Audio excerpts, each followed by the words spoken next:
Hello there, and welcome to American Scandal Report by Skoob. I'm your host, Oz Dalton, and today we're diving deep into one of the most explosive and controversial topics in modern American history: the systematic infiltration and manipulation of our media by the Central Intelligence Agency.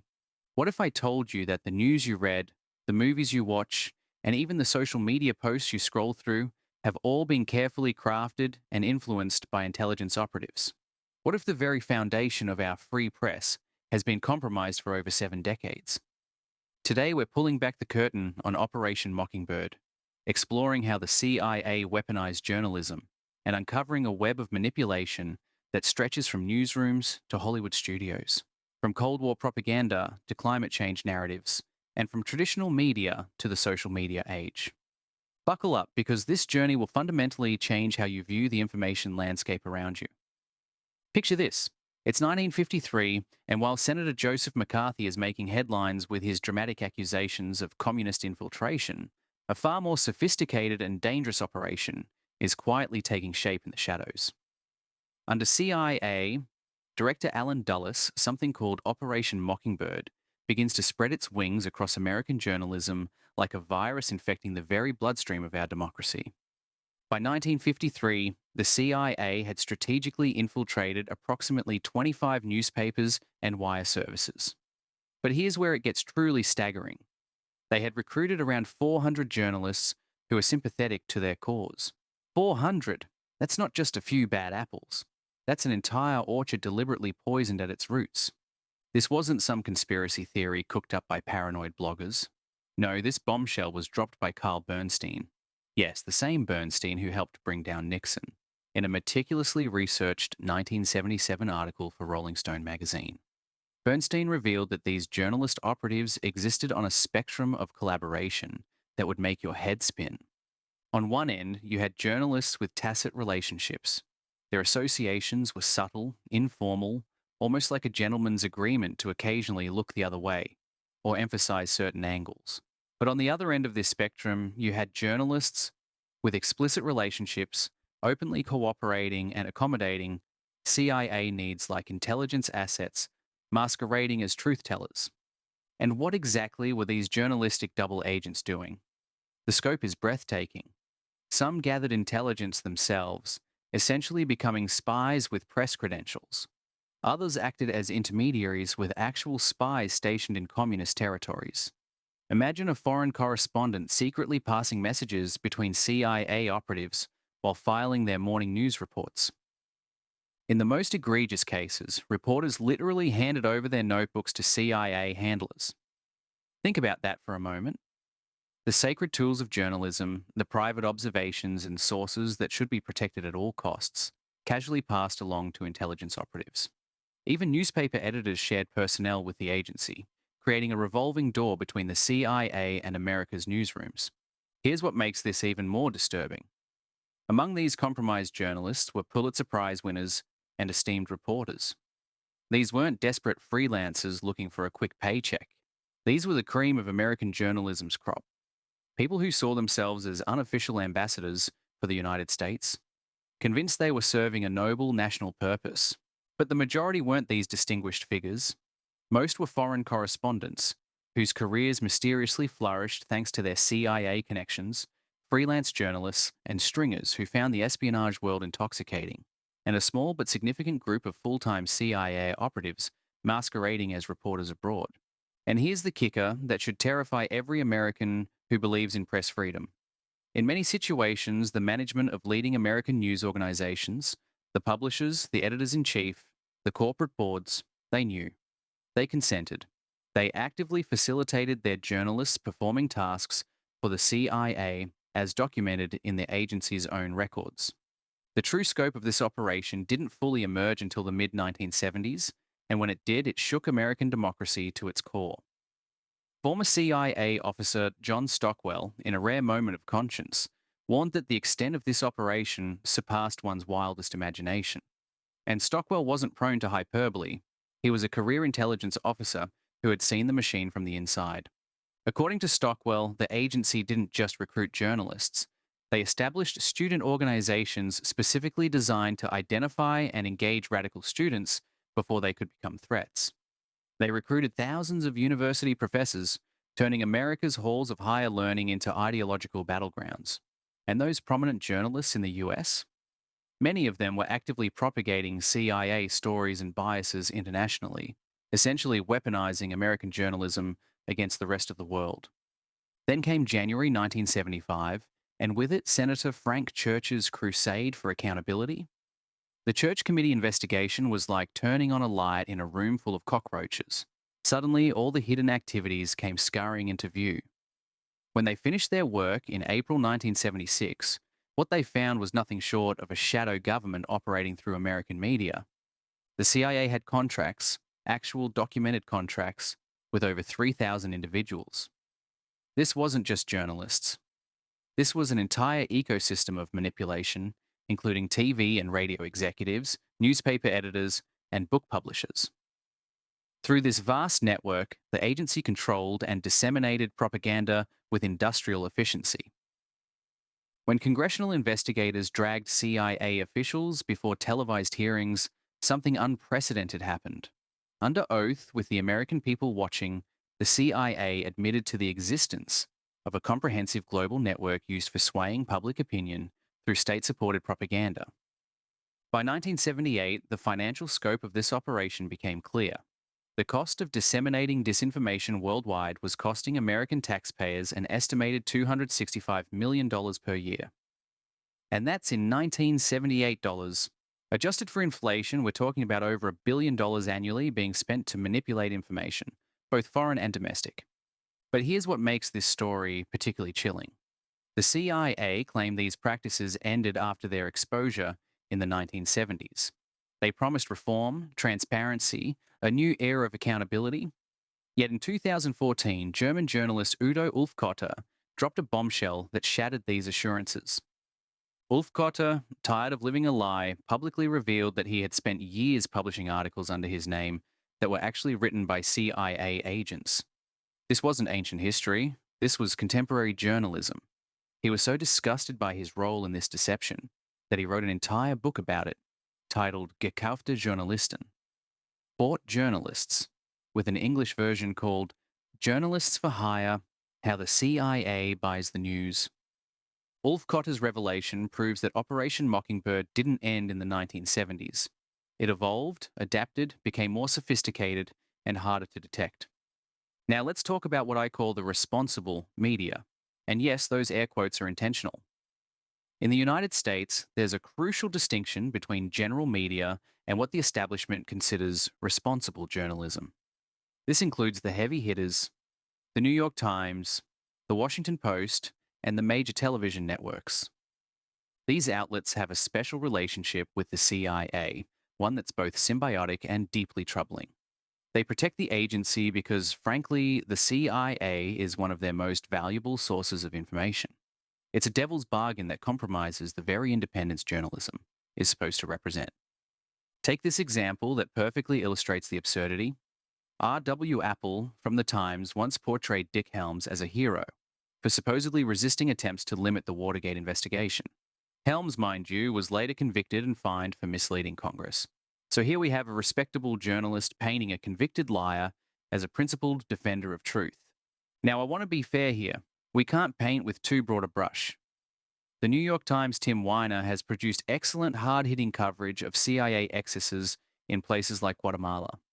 After facing criticism for their shameful silence on massacres in Indonesia in 1965 and East Timor in 1975 to 1977, the Times eventually started publishing pieces by brave writers like Alan Nairn, who advocated for ending the occupation of East Timor.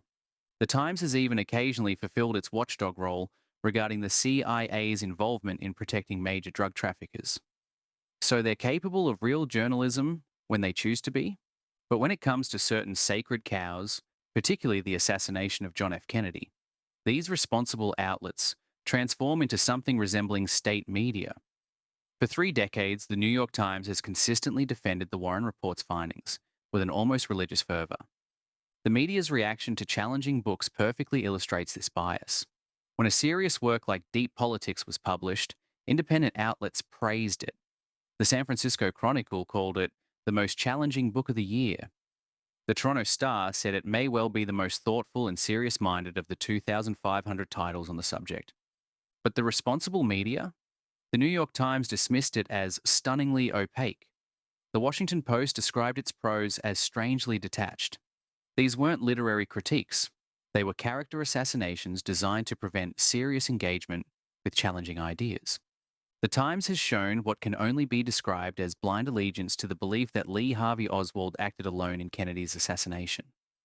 This adherence is so absolute, so unwavering, it resembles how Stalin's newspapers adhered to official doctrine. The Washington Post shared this same unwavering belief until 1994, when they tentatively suggested that Oswald might have been an FBI informant. Here's a detail that should chill every American. The Times declared Oswald the president's assassin in a headline on November 25, 1963. Just one day after J. Edgar Hoover's urgent phone call to the White House about having something issued so we can convince the public that Oswald is the real assassin. Think about that timing. One day after the FBI director is worried about convincing the public, the New York Times is already presenting the official conclusion as established fact. That's not journalism. That's stenography for the security state. Fast forward to today, and if you think the internet and social media have liberated us from government manipulation, I have some disturbing news for you. The tactics pioneered in Operation Mockingbird have not only survived, they've evolved into something far more sophisticated and pervasive than anything Alan Dulles could have imagined.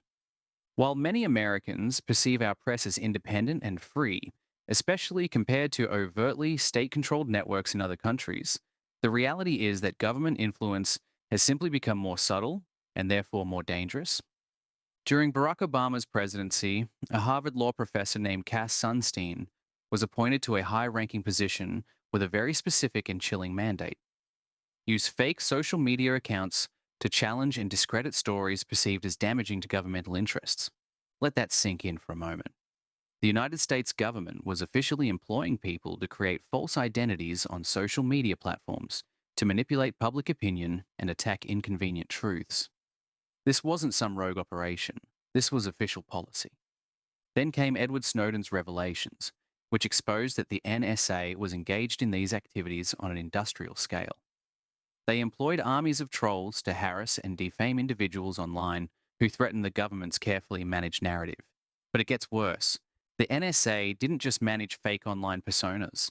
They developed sophisticated technology capable of manipulating digital interactions in ways that would make your head spin. They could alter the visibility and rankings of YouTube videos, essentially determining which content millions of people would see. They could manipulate websites' search rankings, skewing what information people could easily find. They could manipulate online poll results, creating false impressions of public opinion. They could fabricate emails and text messages, potentially framing innocent people or creating false evidence. They could shut down social media profiles by citing fabricated terms of service violations. This isn't science fiction, this is documented reality. The government possesses technology that can manipulate virtually every aspect of your digital experience, from what videos you see to what search results you get, from the polls you participate in to the messages in your inbox. But the manipulation doesn't stop with news and social media. The government's influence extends deep into Hollywood, turning our entertainment industry into another arm of the propaganda machine. The Pentagon and CIA maintain special divisions, entire bureaucracies, dedicated to working with film and television producers. Their job is to influence scripts to favorably depict military operations and government agencies, essentially turning Hollywood into a recruitment and propaganda tool. Here's how it works. When film studios need access to military resources, aircraft, tanks, bases, personnel, they coordinate with government liaisons. But this access comes with strings attached. The government grants access only if the projects align with their preferred messages. Phil Strub, once a Navy videographer and film school student, functions as chief liaison at the Department of Defense, essentially serving as Hollywood's gateway to military resources. As Fortune magazine noted, even with today's advanced special effects technology, filming on actual military sites is far more cost-effective, but it comes at the price of editorial independence. In the 1990s, the CIA appointed Chase Brandon as their Hollywood liaison, strengthening ties between the agency and the entertainment industry. This collaboration often involves script approval and modifications to align with government narratives. Movies like The Recruit, 2003, The Sum of All Fears, 2002, Argo, 2012, and Lone Survivor, 2013, were all produced with significant input and approval from government entities like the CIA and Pentagon. These aren't just movies, they're carefully crafted propaganda designed to shape how Americans view their government's actions. Think about the implications. Millions of Americans form their opinions about military and intelligence operations based on Hollywood films that have been pre-approved and often modified by those same agencies. It's a closed loop of manipulation that would make Soviet propagandists envious. The CIA's manipulation wasn't limited to American media. During the Cold War, their international disinformation operations reached levels of sophistication that rival anything in spy novels. Take their operations in China, where intelligence operatives managed to manipulate the Red Guards during the Cultural Revolution. They channeled the Red Guards' revolutionary zeal toward China's Ministry of Foreign Affairs, pushing them to demand that Chinese diplomats purge Western influences and reaffirm their commitment to Maoist communism. This is psychological warfare at its most sophisticated, turning a nation's own revolutionary fervor against its diplomatic capabilities, essentially making China's radicals do America's work for them. The advancements in communication technology throughout the 20th century gave unprecedented power to these propaganda efforts. Nazi Germany had pioneered the strategy of the big lie, and the Soviet Union adapted these methods with their own variations. But it was the United States, starting with World War II efforts by the Office of Strategic Services and the Office of War Information, that ultimately perfected the art. These efforts matured into highly sophisticated operations under the CIA's covert action staff, comprised of experts from sociology, psychology, history, and media. These weren't amateur propagandists. These were PhD-level specialists, adept at pinpointing and influencing specific target groups, like youth or intellectuals in different countries. Their operations were meticulously planned and executed, often in collaboration with regional specialists to align strategies with local objectives. When operations held significant political implications or posed substantial risk of exposure, they were reviewed at the highest levels and submitted to the 40 Committee for authorization. Some operations were relatively benign, broadcasting unbiased news or cultural programs like rock music, but others were insidious in their deception. Prior to Chile's 1970 presidential elections, the CYA clandestinely disseminated highly negative and often exaggerated portrayals of communism through Chilean media, specifically aimed at destroying Marxist candidate Salvador Allende's reputation. This demonstrates how disinformation is strategically employed not just to inform, but to manipulate democratic processes in foreign nations. The CIA was essentially rigging elections through media manipulation. Now, here's where this story takes an unexpected turn that connects historical CIA operations to contemporary issues. The CIA has a documented history of climate change research and what can only be described as related fear-mongering, but not in the way you might expect. Gordon J. F. MacDonald, one of the co-authors of the White House document that laid the groundwork for theories of man-made global warming and solar radiation management geoengineering, had direct links to the CIA. MacDonald chaired the MEDEA Committee of the CIA, a group that applied intelligence satellite data to environmental problems. For his work, MacDonald was awarded the SEAL Medallion, the highest civilian honor the CIA can bestow. This suggests he was crucial to developing what some researchers call the New Manhattan Project's satellite remote sensing requirements. He also helped develop atmospheric monitoring equipment for the Department of Energy called the Atmospheric Radiation Measurement Program. The CIA has been promoting climate concerns since at least 1974, when they published a study of climatological research as it pertains to intelligence problems. This report incessantly warned about climate fluctuations and extreme weather, citing recent instances as evidence for long-term climate shifts. But here's what makes this particularly interesting. The CIA also administered and provided cover for large clandestine aircraft operations involving weather modification. The book Air America by Chris Robbins documents the CIA's ownership and operation of proprietary airlines like Air America and Civil Air Transport, which were involved in weather modification operations. The CIA's skill at producing untraceable aircraft, developed through these airline operations, would be valuable for covering numerous aircraft involved in atmospheric operations. This raises uncomfortable questions about the intersection of intelligence operations, climate research, and environmental policy. Despite multiple congressional investigations, public scandals, and promises of reform, the evidence suggests that Operation Mockingbird never truly ended. It simply evolved and adapted to new technologies and changing media landscapes. Sig Mickelson, a former CBS president, admitted that CIA ties to media persisted well beyond the 1970s revelations. He noted that journalists became more cautious after the exposure, primarily because they were aware of potential public disapproval, not because the relationships had actually ended. The operation that once relied on a few hundred journalists embedded in major newspapers and networks has transformed into something far more pervasive and harder to detect. In the digital age, the CIA doesn't need to recruit individual journalists when they can manipulate entire information ecosystems through algorithmic manipulation, fake accounts, and coordinated disinformation campaigns. Social media platforms, search engines, and content recommendation systems have become the new frontier for information warfare. Instead of needing to convince a journalist to write a slanted article, intelligence agencies can now manipulate what millions of people see, share, and believe through invisible algorithmic adjustments.